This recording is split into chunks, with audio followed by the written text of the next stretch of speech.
Alright, I'm out here, as you can see, I'm out here at the private crossing out here in Pride, Alabama.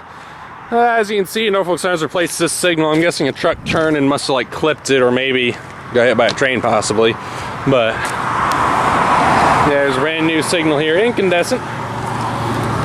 Has a Siemens base. It has a Siemens imprinted gate mechanism. Here's the emergency information. As you can see, dot number 731960T. Apologies if you can't really hear me over any traffic noise. I have, as you can see, I'm right here next to Highway 20. No, not Highway 20, I mean US Route 72. Let's see here. The lights are all Safe Trend 12 by 20 inch incandescent lights. As you can see up there, incandescent. Incandescent right there. Up here we have the back one of the light heads. You can see Safe Trend logo right up there.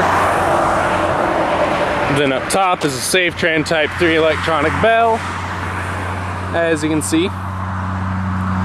And then the gate lights on this new signal are all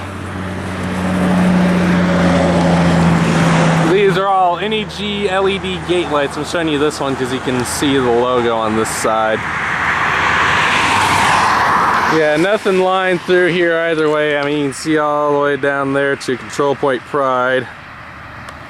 And I think it's like Control Point Scott or Carlin or something like that. As you can see, it's red as well. But yeah, let's show the new signal here. No changes to that guy. Still got that damaged GSE bell up top there. No idea if it's Type 1 or Type 2. I guess I'm out here and I film something. I'm just getting this many because I don't think I'll be able to film a train here. But yeah, just thought I'd show y'all. There's a new signal out here at Pride. At the private crossing here at Pride. Over and out.